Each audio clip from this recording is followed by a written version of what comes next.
Assalamualaikum warahmatullahi wabarakatuh. Kamu semua nak tahu apa yang kita akan pelajari pada hari ini? Para pelajar sekalian, melihat kepada baju saya pada hari ini, apakah yang kita akan belajar pada hari ini? Assalamualaikum warahmatullahi wabarakatuh. Pada hari ini saya akan menjelaskan berkaitan dengan sejarah tingkatan 2, iaitu berkaitan dengan warisan negara. Kita boleh bahagikan kepada dua elemen. Yang pertama, kerajaan di alam Melayu dan warisan kerajaan alam Melayu. Di dalam tema ini mengandungi 4 bab. Yang pertama berkaitan dengan kerajaan alam Melayu. Yang kedua, sistem pemerintahan dan kegiatan ekonomi masyarakat kerajaan alam Melayu. Bab yang ketiga, sosial budaya masyarakat kerajaan alam Melayu. Dan yang terakhir, agama, kepercayaan dan keunikan warisan masyarakat kerajaan alam Melayu. Assalamualaikum warahmatullahi wabarakatuh. Bersama saya, Cikgu Muhammad Izzat bin Nasir. Sama-sama kita akan mendalami berkaitan dengan bab 4, iaitu agama, kepercayaan dan keunikan warisan masyarakat kerajaan alam Melayu. Pada akhir bab ini, para pelajar berupaya untuk menyenaraikan dan menguraikan 5 keunikan warisan kerajaan alam Melayu. Kita akan mengikuti yang pertama, iaitu agama dan kepercayaan, dan kedua, keunikan warisan masyarakat kerajaan alam Melayu. Kepercayaan alam Melayu kita boleh bahagikan ianya kepada dua. Yang pertama, animisme, dan yang kedua, dinamisme. Animisme merujuk kepada kepercayaan kepada roh atau semangat, berkait rapat dengan kepercayaan terhadap makhluk halus dan menyembah roh nenek moyang yang telah meninggal dunia, yang juga dikenali sebagai hiyam, yang merupakan memastikan keluarga yang masih hidup dapat hidup dengan lebih baik. Kita pergi yang kedua, itu dinamisme. Dinamisme merujuk kepada kepercayaan terhadap kekuatan dikenali mana atau semangat. Contohnya seperti upacara pemujaan, semangat dan tanaman. Okey, saya akan bagi soalan pada kamu semua. Yang pertama, nyatakan dua kepercayaan awal masyarakat alam Melayu. Yang kedua, mengapakah masyarakat alam Melayu menyembah roh dan semangat? Dan ketiga, adakah kepercayaan ini masih wujud sekarang? Nak tahu jawapannya? Boleh rujuk kepada guru-guru anda. Kita melihat kepada penyebaran agama Hindu, Buddha dan Islam semula abad ke-15. Melalui peta yang saya tunjukkan ini, penyebaran boleh kita bahagikan kepada 3, iaitu melalui negara Arab, yang kedua India, dan ketiga melalui negara China. Bagi perkembangan agama, saya akan menerangkan bagaimana bagi start kerajaan ini, apakah agama bagi start kerajaan ini. Yang pertama, kerajaan Funan. Agama yang tersebar adalah agama Hindu Buddha. Manakala kerajaan Champa, agama yang tersebar adalah Hindu pada abad ke-4, manakala agama Buddha dan Islam pada abad ke-14. Manakala kerajaan Angkor, agama yang tersebar adalah agama Hindu dan agama Buddha. Bagi kerajaan Majapahit, agama yang tersebar adalah agama Hindu, Buddha dan Islam, iaitu pada abad ke-14. Manakala agama Buddha telah tersebar di kerajaan Sriwijaya.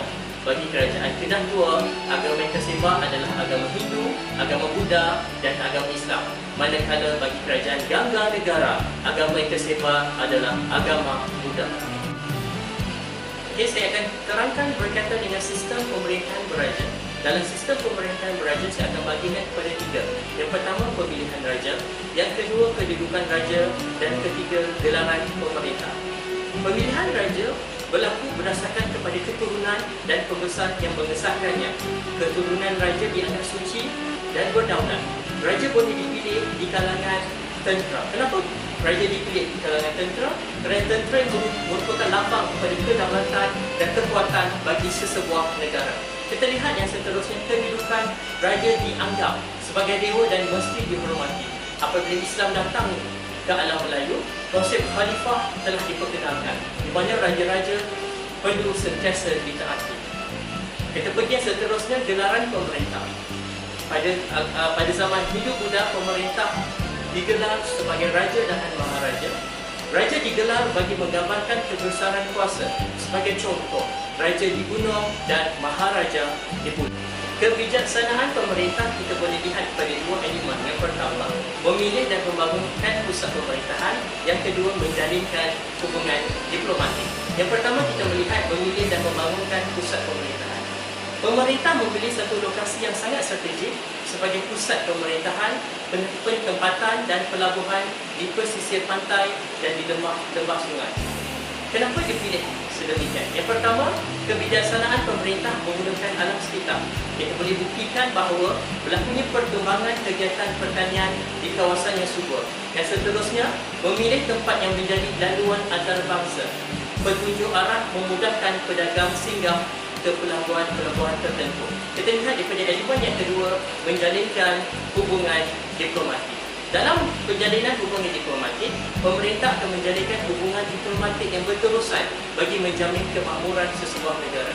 Contohnya, kebijaksanaan pemerintah melalui hubungan diplomatik seperti hubungan persahabatan, bantuan ketenteraan dan perkahwinan. Kita lihat pada aspek pertama, hubungan persahabatan. Hubungan persahabatan kita lihat terjalinnya hubungan di antara Kerajaan Sriwijaya mengirimkan utusan persahabatan ke China. Yang kedua, berkaitan dengan bantuan ketenteraan, Maharaja Chola menghantar bantuan tentera ke Sriwijaya. Manakala dari aspek yang ketiga iaitu perkahwinan Raden Wijaya dengan Puteri Singhasari telah berlaku. Kegiatan ekonomi.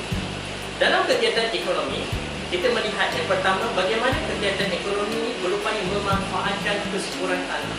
Yang kedua, kita lihat juga menjalinkan kegiatan pertanian seperti Sungai Mekong dan Sungai Musi telah menjadikan kegiatan pertanian yang sangat besar pada zaman alam Melayu. Kita lihat yang seterusnya. Kegiatan ekonomi pada alam Melayu adalah bertujuan untuk memanfaatkan kesuburan tanah, menjalankan kegiatan pertanian dan contoh-contoh tempat pertanian dijalankan seperti di Sungai Mekong dan Sungai Musi. Kita lihat bagaimana penciptaan sistem pengairan di alam Melayu. Dalam sistem pengairan di alam Melayu, kita boleh bagikan kepada dua, barai dan sistem saliran. Barai merupakan satu tempat tapungan air untuk tujuan bekalan air mencukupi ke kawasan pertanian di sekitar alam Melayu. Manakala tanaman utama pada ketika itu adalah padi dan rempah ratus. Kita pergi yang seterusnya iaitu membina pelabuhan. Bentuk pelabuhan di alam Melayu kita boleh bagikan kepada tiga. Yang pertama, pelabuhan pembekal, pelabuhan kerajaan dan pelabuhan interport. Saya akan terangkan berkaitan dengan perkembangan sosial budaya. Perkembangan sosial budaya kita boleh bahagikan kepada tiga. Yang pertama, sistem tulisan dan bahasa. Yang kedua, pesuratan. Dan yang ketiga, seni bina. Dari aspek sistem tulisan dan bahasa, perkembangan telah berlaku iaitu pada awalnya tulisan Pallava dan Kawi yang berasal daripada negara India. Manakala apabila kedatangan Islam telah berlaku, wujudnya huruf-huruf Arab yang disesuaikan sehingga terbentuknya tulisan-tulisan Jawa. Dari aspek yang kedua melalui pesuratan. Dari aspek pesuratan telah terbentuknya batu-batu bersurat di alam Melayu.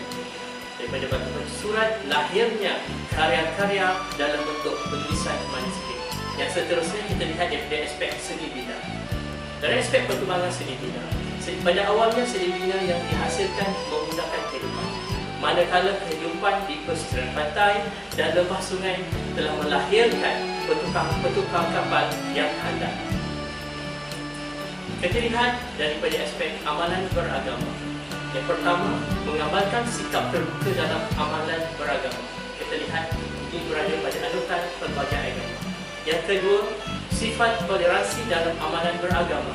Penganut agama Hindu membina candi Ramadan berdekatan candi Borobudur. Masyarakat di alam Melayu telah menganuti pelbagai agama. Oleh itu, keterbukaan untuk menerima pelbagai agama itu telah berlaku. Sifat toleransi dalam agama telah berlaku. Penganut agama Hindu telah membina candi Prambanan berdekatan candi Borobudur yang dikaitkan dengan agama Buddha. Kemudian, amalan beragama Buddha dikaitkan dengan simbol penyatuan raja dan rakyat. Raja memerlukan golongan agama untuk mengukuhkan tahtanya. Dan akhir sekali, golongan agama diberi tempat dan status istimewa dalam kerajaan. Mereka telah dilantik sebagai pentadbir dan penasihat pemerintah. Para pelajar sekalian, maka tamatlah pembelajaran kita pada hari ini. Bagi menguji kefahaman para pelajar, cikgu ada beberapa soalan untuk diajukan kepada para pelajar sekalian. Yang pertama, apakah keunikan sistem pemerintahan berada di dalam sesebuah kerajaan? Yang kedua, pemerintahan menjalinkan hubungan diplomatik yang berterusan bagi menjamin kemakmuran kerajaan. Berdasarkan pernyataan yang saya bacakan sebentar tadi, para pelajar sila jawab soalan yang berikut. Yang pertama, apakah bentuk-bentuk hubungan diplomatik? Yang kedua, apakah faedah daripada hubungan diplomatik? Dan yang ketiga, bandingkan bentuk hubungan diplomatik kerajaan dahulu dan kini. Para pelajar juga boleh scan untuk mendapatkan kuis bagi part-part secara digital dan boleh merujuk buku teks secara digital melalui QR code yang kami sediakan ini. Sekian, terima kasih.